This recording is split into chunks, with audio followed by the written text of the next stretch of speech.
Hello again everybody, Boyd here with you and welcome back to the channel. Well, what you're looking at today is my 1/700 scale RMS Titanic diorama. I've been working on this for a couple of weeks. Put out a little teaser video on this here a couple of weeks ago and appreciate all the nice comments you guys left on that. Looked like a lot of you were interested in it, so here we are today with the model all finished up. I had gone to some model shows, and seen these really cool dioramas that people have done of ships moving in the water and all that, and I wanted to give this a try myself, and I've always wanted to do a diorama of the Titanic. I've been fascinated with the Titanic like millions of people are, since we all heard about the story. And I remember back in the 70s, probably late night TV, watching the original movie A Night to Remember. So when I did this diorama, I decided to call it A Night to Remember. And I'm depicting the scene here, just a couple seconds before the Titanic hits the iceberg. And so we've got this ship mounted in the water, moving and all that, and we had to build the iceberg and everything, so I'm just going to talk a little bit about how we did that. Now, starting off with the model itself, I chose this kit by Academy, which is this 1/700 scale kit. It comes pre-painted. A couple reasons why I chose it is after I did some research, I found out that this kit was already, the window ports on this, on the hull, are already all punched out for you. So if you're going to light it, that saves you a ton of work. Some of the other kits that are out there in the smaller scale, like Revell and some of the others, they're not. And that saved me a whole lot of time. Drilling out the round window ports wouldn't have been so bad, but cutting out all the square ones would have been probably months worth of work. So that saved me a tremendous amount of time since I knew I was going to want to light it. And so that's already done for you with this kit. And as I said, it's pre-painted, but I wound up having to paint most of it anyway because we had a light block and all, and but the usual standard procedure for building models when you're going to light them. No problems there. Now the kit doesn't come with any clear parts, so we have these two skylights that are on top of the superstructure, which are above the first and second class grand staircase, or I guess it's the fore and aft grand staircase. The grand staircases were both first class, but it had one up front and one at the rear, and they had these skylights above them that were backlit, and so they looked really cool at night when they were all lit up. They had these huge glass panels above them, and so the kit doesn't come with any clear parts. These were molded in solid white, and I was really thinking, well, how am I going to get those lit? Well, I used the old trick that we used to use a lot on the old starships and everything, what we called Raytheon lighting, where we're just casting light directly through the white plastic. And that works okay, if you don't need like really crystal clear looking light. It's going to kind of get a yellowish look to it because of the color of the plastic. And that's okay in this case because the Titanic, as we know, was lit, and it had the old incandescent style lighting on it, which looked kind of yellowish anyway. And that was actually, they hadn't even had light bulbs for very long when the Titanic sailed, so it was kind of a new invention. And but anyway, that wound up working out just right for us, because on the rest of the model I used regular warm white lighting with LED strips in 0805 size. They were the double density type, and I just started off at the bottom here and laid one long strip all the way across to get all my lighting for the portholes on the lower part of the hull. And then as I worked my way up deck by deck, I just ran a wire through and put a strip of light through, for this part here. And then when we got up to the very top, some of these individual small little cabins on the deck had to be lit with an individual SMD because it was too small to fit a strip of LED tape into the center of that. So I just drilled a hole in the center of those and mounted a single warm white SMD and got my lighting all worked in for that. So the trick afterwards was to fix all the light leaks, because this model is not designed to be lit, and there's going to be a lot of gaps and everything. So I just had to go around in all the gaps with a little bit of glue and fill them in, and then paint over it, and then turn out the lights and check it, and just keep doing that over and over until I got pretty much all the light leaks gone. And it's not something that we're not used to doing on these, but it just was kind of tedious because there were so many spots, and some of them were hard to get to. But I got it all done, and it turned out pretty good. So moving on from the lighting, once I got all that done, I wound up placing the model on its kit supplied stand so that I could work on it. And I finished all the small details. I finished all the rigging and all the deck details and all that kind of stuff. And I'm really happy to say that the kit has a for being so small, it's really detailed. It has a high parts count. You get a lot of detail for the deck work and everything that's not just molded on, and you get to paint it separately, which makes some of the paint work a little bit easier. And I was able to get all that done. And then we went ahead and mounted the model onto the base here. Now the base is just a standard picture frame that I picked up from Hobby Lobby. They often have these on sale, and I got this for 40% off, so I think I paid like 13 or 14 bucks for it. And you know, the wood was kind of raw, it just was kind of plain unfinished wood or whatever, so I sanded it down and I stained it, and then I put a clear lacquer finish on this so it would spruce it up quite a bit. I wanted to give this a, you know, kind of an old-fashioned nautical look to it, so I went with that route. And then we went ahead and mounted the model in the bottom of the base here. I epoxied it into place. It took me a little while to figure out, you know, the positioning and everything of how I wanted it to sit, because I knew I was going to have the ship turning a little bit, and then I had to leave room for the iceberg and all that and kind of get everything centered. Got all that worked out, and then I epoxied it all down.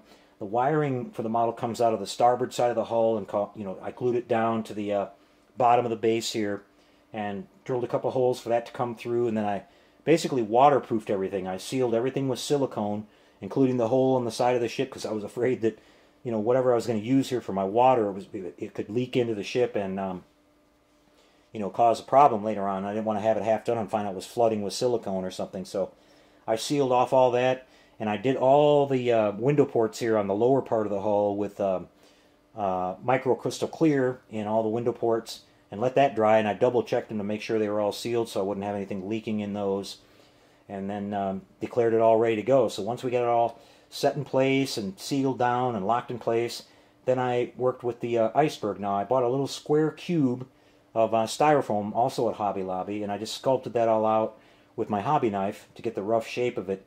And then I took my paintbrush, a small little paintbrush, and I dipped it in lacquer thinner and just kind of touched it here and there, and that gave the, you know, it melted the styrofoam a little bit, and it gave these really cool looking little craters and weird shapes on it, which I thought would look kind of similar to, you know, ice, how it looks in the water, you know, getting eroded away and everything.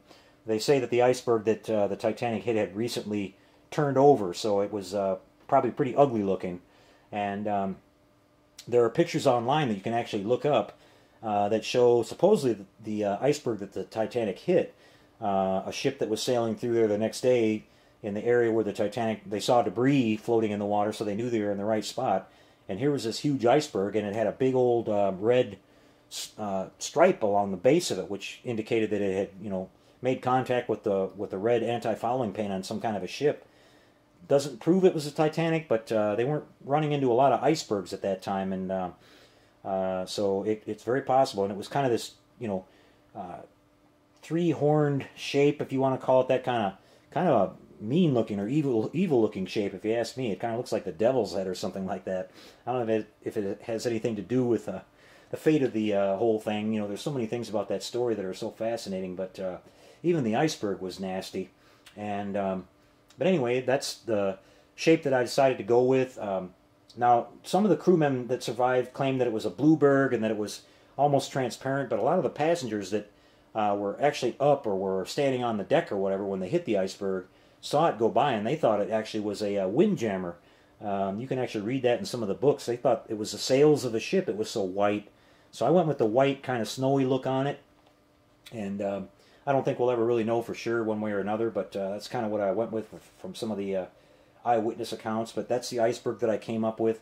So once we got that made, we glued that in place and everything, same way with some epoxy. And then it was time to start building up the water. Now, one thing that I learned about this is that this model comes as you can build this as a normal build, or you can build it as a waterline model. So the lower half of the hull you can leave off, and if you put it on a flat surface, the ship will look like it's sitting right on the waterline. Well, I was kind of worried about doing that way because I didn't know exactly how high I was going to come up with my water, and I've never used this stuff before, and I wanted to make sure I could control it and everything. So I decided to put the full hull of the ship together and, you know, go that route. Now, what that caused me to have to do was use quite a bit more material to, you know, bring the level up high. I wanted to have it where it came just about flush with the edges of my frame here, and so that was pretty deep, you know, to start with. It was probably like that far. And the product that I use for this is from Woodland Scenics, and it's called Realistic Water.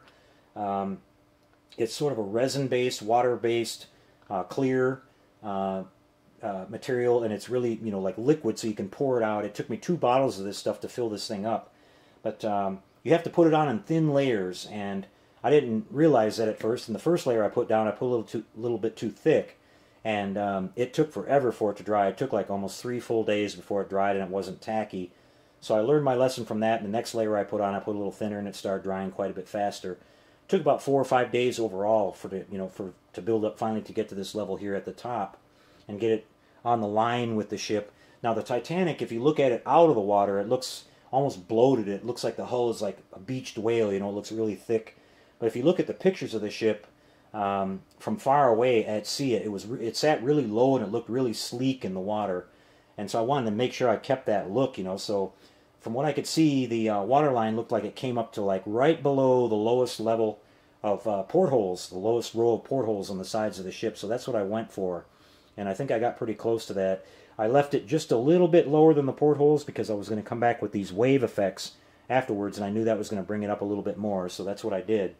Now, I wanted to have a little bit of rippling on my water. I didn't want it to be glass smooth because the ocean is never smooth as glass. It always is going to have some kind of movement, but they did say that on that night the water was unusually calm, and that was another reason why they had a hard time seeing the iceberg, because they normally would look for the the wake breaking around the iceberg. It would show up really bright and they would notice it, and that didn't happen that night. So we had sort of a rippling kind of surface, if you want to call it that. So to create that effect, I looked at a couple of YouTube videos of people doing this, and one fella on there had a neat little technique where he was taking a spoon and just kind of slapping it on the top of this silicone, and it created that wave effect. Now, the important part about that is that you have to do that exactly at the right time, depending on what kind of effect you want. If you want really choppy water, you want to do that when this stuff is almost dry, because it'll be more sticky and it'll cling to the spoon as you pull it up, and it'll make a little bit higher waves and everything. But if you want it fairly smooth, you want to do that when this stuff is still kind of wet. And so I had to kind of monitor it and time it just right, and I just kept coming out and checking it as it was drying, and I finally got to the point where I thought it was right, and I just started tapping it. And at first it didn't have much of an effect. It would show up, and then it would kind of self-level itself again, and I had to repeat doing that probably 5 or 6 times, spacing it apart about 15 minutes each time. And then finally it started taking effect, and I could see, that I was making little ripples and stuff, and that's what we came up with for that. So I'm really happy with how that worked out. So after we had the basic surface of the water done, I want to add too that as I painted the bottom of the base of this, the cardboard in there, I used the same color and I mixed it directly in with this stuff. Since it's acrylic based, I used just regular craft acrylic paints.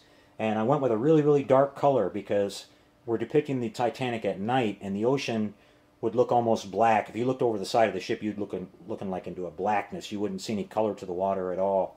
And so that's what I went with. In normal sunlight, the Atlantic Ocean, has a lot of different colors of blue, and the sunlight reflecting on the waves would show you all those colors and everything. But at nighttime, you wouldn't see all that. So that's what I kind of went with. All you would really see is the wake, the white caps and everything, and some of the foam, coming away from the side of the ship. So that's the theme that I decided to go with here. So to create the wake coming away from the sides of the ship, I use this other product that's also by Woodland Scenics called Water Waves, and they give you kind of a description here of how you do that. I used a popsicle stick, and I just kind of laid it on there in a bead, and then you can come back with a paintbrush with some water, since it's water soluble, and you can start sculpting it and smoothing it out. And that's what I did. I just kind of created these jagged lines in different weird shapes coming away from the ship, and got them leveled down to where they weren't too high or too low, and then they dried. In about an hour they were permanent. So then I came back after that, since this dries clear, I came back after that with the same color here on a paintbrush, and I just painted over certain parts of it with a little bit of that blue, and then I painted over other parts of it with some white to make it look like the little white caps on there and everything. And then once we got all that done, I went over the top of this with some Future. Just took a wide brush and went over the whole thing with some Future to get all the gloss back on it. It dries really glossy on its own, but once I did all that paint work, it looked dull, where I had done that. So I went back with Future and just brushed it on, and it dried and gave a really beautiful look. In between the wake, we have little, foam and stuff like that. To create that, I just took a fan type brush and just dry brushed, really light. I would wipe it off on a paper towel and just kind of tamped it on all the way around. Now, at the end of the video, there's going to be a slideshow, like I said, of showing you the step-by-step of the model going together, and you'll see some of the. I have a video where I kind of sweep around a little bit more on the model. You can see the effects and then some shots of the model in some low light. But so I was really happy with the effect. Once we got done, it came out just what I was hoping for. But this is, as I said, it was just a learning experience for me. Probably the next go around, I'll have a better understanding of how to control the water and everything. And if I do buy a waterline type ship, I'll use that because it'll save me a lot of material and it'll save me a lot of drying time. If I can get the ship more closer to the top of the surface and do it that way. So if I get a frame like this again, I'll just build something up in it so that it's already, maybe I'll use plaster or something like that, and just something really cheap just to get me up, or a big chunk of foam or something, who knows, to get me up a little higher to begin with and then go from there. But, all in all, I'm really happy with this. Stuff dries hard as a rock, and it's not sticky at all. It'll last forever. Basically, it says it'll never shrink or crack or discolor. So it's some really good, high-quality stuff. I highly recommend it. They have several different types of water effects you can buy for making, like still water, running water, even this stuff you can get in a little bit more coarse material so that you can do like a waterfall and really sculpt it and all that. So it's really cool, and I'm looking forward to working with some more of this stuff in the future. But anyway, that's our little Titanic diorama. I finished it all off by, staining the base and shellacking it with some nice lacquer clear. And then I went down to my local, we have a trophy store here in town, and I had them make this little plaque, which says April 14th, 1912, A Night to Remember. I kind of dedicated the build to the title of the original A Night to Remember movie, which I'm a big fan of. And so there you have it, guys. That's my Titanic diorama. I really had a blast working on this, and I've got the 1/200 scale Titanic that's coming out from Trumpeter on pre-order, and that kit should come out around sometime in the fall. It'll probably be a while before I get to it, but that'll be a really fun build because it's so big that we'll be able to put a lot of detail. I definitely won't be doing a diorama with that one, but we can do a lot of detail and have a lot of fun. And supposedly it has a lot of photo etch parts with it and everything, so I'm really looking forward to that. Again, I'm a big fan of the Titanic and its story and everything. I still think it's one of the most beautiful ocean liners that was ever built, probably the most beautiful if you ask me. But we're going to be doing a couple of these kind of ocean liner builds in the next couple of years. I've got a 1/350 Lusitania that I want to do, and it's just fun to switch up to something different once in a while. And the ship models present a challenge with all the rigging and everything. I was able to work in all the rigging on this model with some of my favorite stuff, the Easy line, which is it's a stretchable elastic, and it works really good because you can put just the right amount of tension on it where it won't sag or anything, but it doesn't put too much pressure. These little thin masts and everything made of plastic will bow really easy, and your model will look really weird with the mass all bowed over with too much pressure. But you can get just the right amount of tension on all your rigging and not bend anything. So I'm really happy with that. I've got the guy wires on the smokestacks and all that. I originally was going to do the smoke actually coming out of the stacks, but it got in the way of the wires for the Marconi wireless antenna up on the mast and everything, so decided to give up on that idea. But anyway, there she is, guys. I hope you like it. Again, enjoy the slideshow at the end here, showing you some of the work step by step of this getting finished, and then a little fly around view video and a low light video at the end. So that's a wrap for this one, everybody. We'll be back in the next week or so. I'm going to get back to work on the big Star Destroyer, and then we've got the 1/350 scale Katinga. I've been gathering up all the aftermarket parts for that, and I'm just going to, the last thing I need to get is some paint masks, and then we're going to start building that one. I've been wanting to get to that kit for a little while. We've got a nice Tenant Controls lighting system for that one with the weapon effects and everything, so that should be a lot of fun. Hope you guys will tune in and check that out. Just want to say a thanks again to all of our viewers and subscribers out there. Really appreciate you. So until we see you next time, everybody, take care and happy modeling. Enjoy the slideshow, everybody.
down both. Close down both, sir.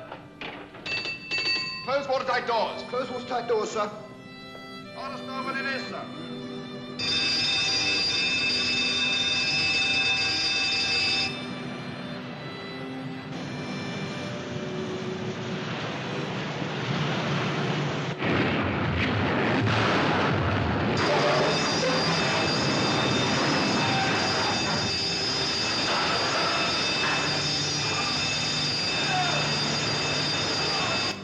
What is it? Iceberg, sir. I put her hard to starboard and reversed the engines, but she was too close.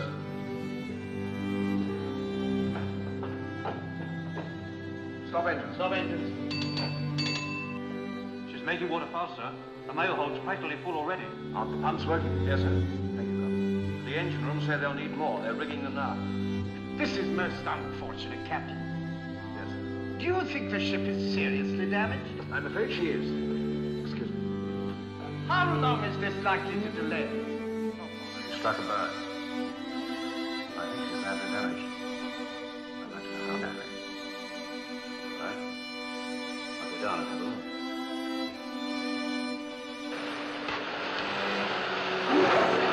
Anything more you want to see? No. Chief, I'd get those men up as soon as you can. Yes, I'll do that, Mr. Andrews. Here's the position. Water in the forepeak. Numbers 1 and 2 holes. The mail room and boiler room 6 and 5. That means a gash 300 foot long from there to there, below the waterline. You agree? Yes. Well? The pumps are keeping the water down in this boiler room, but the first 5 compartments are flooding. Well, what's the answer? She's going to sink, Captain. She can't sink. She's unsinkable. She can't float. Look, she could float with any 3 of her first 5 watertight compartments flooded. She could even float with 4 of them flooded. But she can't float with all 5 full up. Yes, but... These watertight bulkheads here only go as high as E deck. The weight of water in the bow is going to pull her down by the head. So you're going to get the 5th watertight compartment overflowing into the 6th, the 6th into the 7th, and so on as she gets lower. It's a mathematical certainty. With that amount of underwater damage, she can't stay afloat. How long will she last? Just trying to work that out now. As far as I can see, she made 14 feet of water in the first 10 minutes after the collision. It's not very fast. She should live another hour and a half. Yes, about that, I think. There must be no panic. No, You'll be careful what you say to the passengers. of course. How many people are there on board? 200 or more. Room in the boats for... how many? 1,200. I don't think the Board of Trade Regulations visualized this situation. Do you?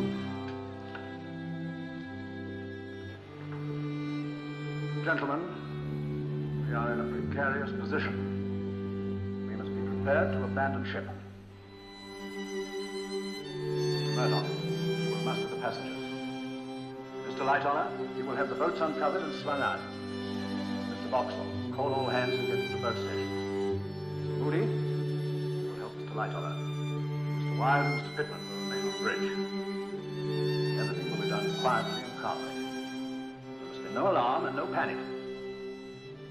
I will give the word when the boats are to be loaded with the women and children. Carry on, please. Captain, aren't you exaggerating the danger? I'm afraid not, sir. Where's Andrew? I am acting on his advice. This ship is going to founder. But she can't. In any case, we can't get everyone in the boats.